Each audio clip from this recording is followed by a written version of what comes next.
Le mot hormone a plutôt mauvaise presse en France. Quand on parle d'hormones chez nous, c'est généralement pour évoquer des traitements médicamenteux ou des additifs que l'on donne aux animaux ou pour évoquer la pilule contraceptive. On en oublie presque que les hormones, eh bien, ce sont des substances totalement naturelles, que notre corps en fabrique à chaque instant et surtout qu'elles sont d'une importance vitale. Les hormones sont responsables de la façon dont vous pensez, de votre apparence et de vos émotions. Une femme dont les hormones sont équilibrées pense clairement. Elle a de l'énergie, elle a une bonne mémoire, elle n'a pas besoin de café le matin, de tonnes de café pour tenir le coup pendant la journée. Elle s'endort rapidement, elle dort comme un bébé et elle se réveille l'esprit alerte et de bonne humeur. Ses cheveux sont abondants, sa peau est saine, elle n'a pas à se plaindre de problèmes de poids. Sa libido est forte, elle fait des bébés quand elle en a envie et elle a de l'énergie. Et oui, tout ça grâce aux hormones. Bref, il ne faut surtout pas avoir peur du mot hormone. Au contraire, il faut essayer de comprendre nos hormones parce que cela nous donne une chance de les équilibrer naturellement pour qu'elles donnent le meilleur d'elles-mêmes. Alors une hormone, qu'est-ce que c'est finalement? Une hormone, c'est un messager, c'est-à-dire quelqu'un qui transporte un message. Elle transporte le message à vos cellules pour qu'elles accomplissent certaines fonctions. En gros, elles sont comme l'allume-gaz de ces cellules. Elles vont créer une petite étincelle qui va les allumer. Et ces cellules vont jouer des rôles différents sur votre bien-être, sur vos sentiments, sur vos pensées, etc. Que vous ayez envie de dormir ou une fringale pour du Nutella, que vous ayez chaud, froid, envie de faire l'amour, d'un cappuccino, de tuer votre patron, tout ça, la plupart de vos pensées, de vos pulsions, de vos actions, cela peut être relié à votre activité hormonale. Alors d'où viennent ces hormones? Les hormones sont produites par un réseau de glandes situées un peu partout dans le corps, des glandes qu'on appelle des glandes endocrines. Parmi ces glandes, il y en a que vous connaissez certainement, la glande thyroïde par exemple au niveau du cou, l'hypophyse, le pituitaire au niveau du cerveau, les glandes surrénales qui se trouvent au-dessus des reins, les ovaires chez la femme, les testicules chez l'homme.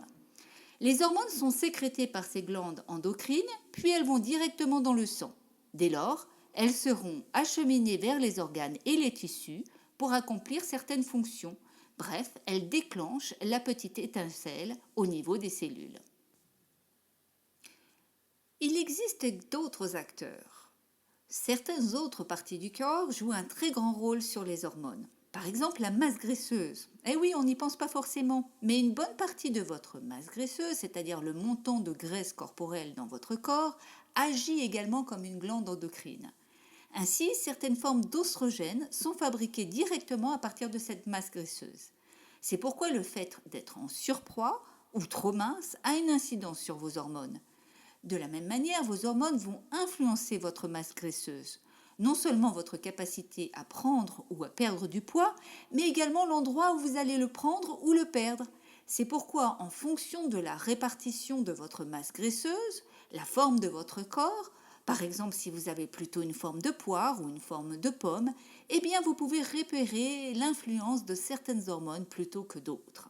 C'est fascinant. Le foie joue également un très très grand rôle sur votre équilibre hormonal. En effet, le foie régule les taux d'hormones en décompensant et en éliminant les hormones lorsqu'elles ne sont plus requises. En clair, il agit comme un système de recyclage et vous évite d'avoir des excès d'hormones qui ont déjà été utilisés et qui ne vous sont plus utiles ou même clairement néfastes. Il est capable, le foie, de convertir également ces hormones en d'autres hormones. Par exemple, le foie intervient dans la conversion chimique de l'hormone thyroïdienne en sa forme plus active. D'où l'importance d'un foie en excellente santé.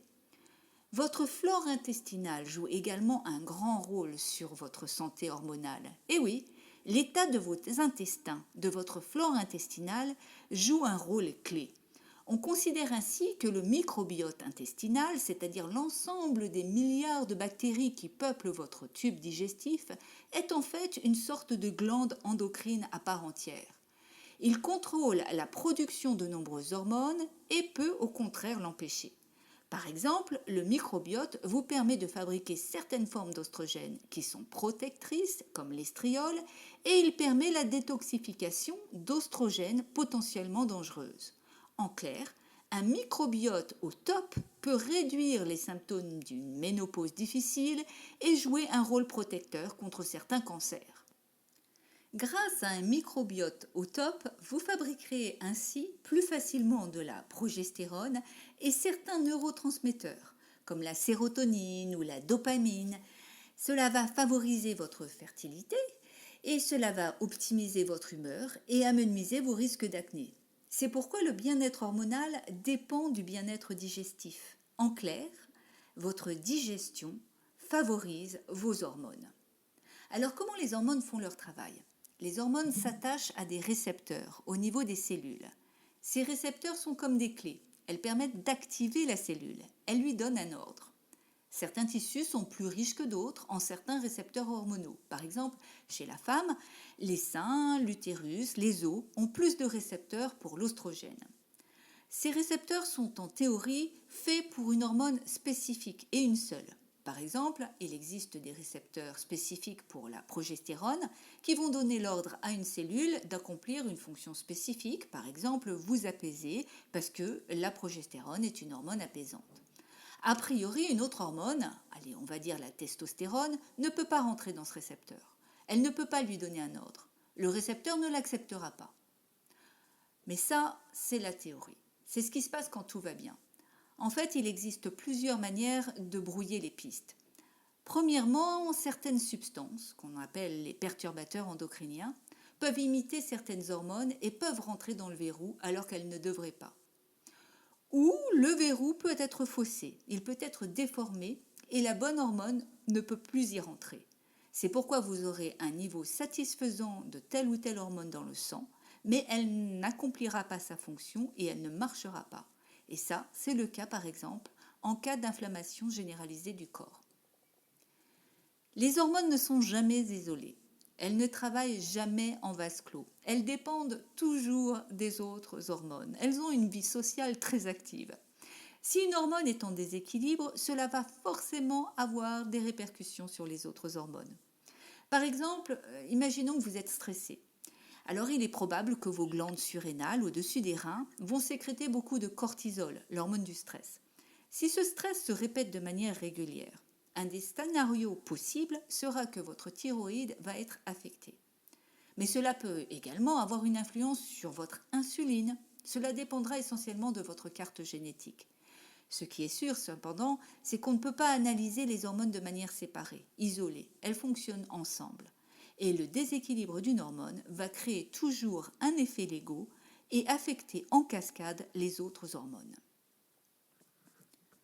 Le système du thermostat.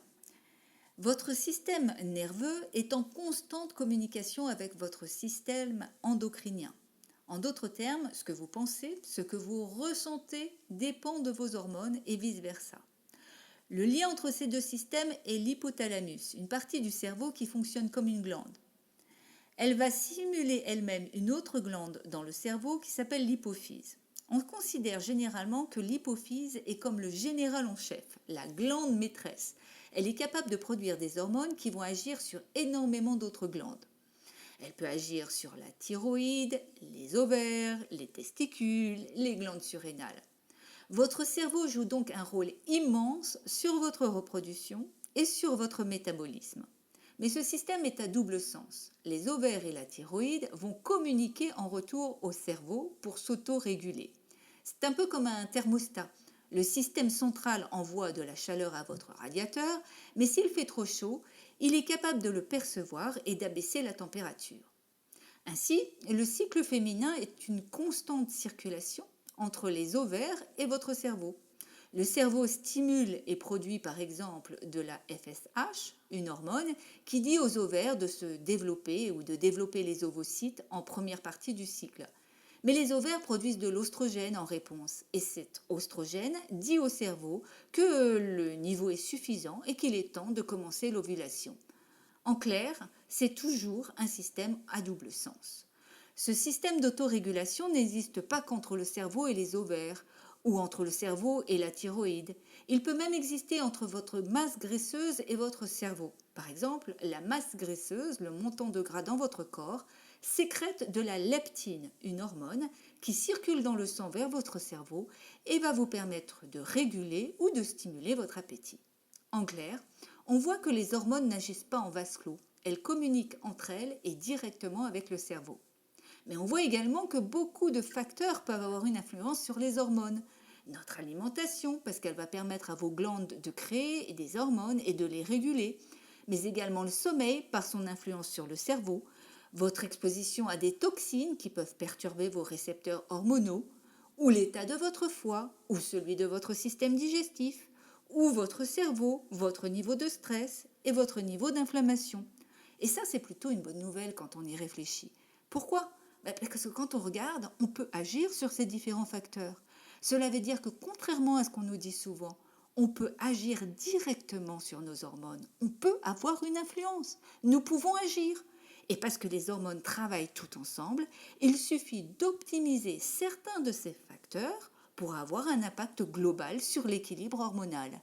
Alors je vous retrouve très bientôt pour en parler plus en détail.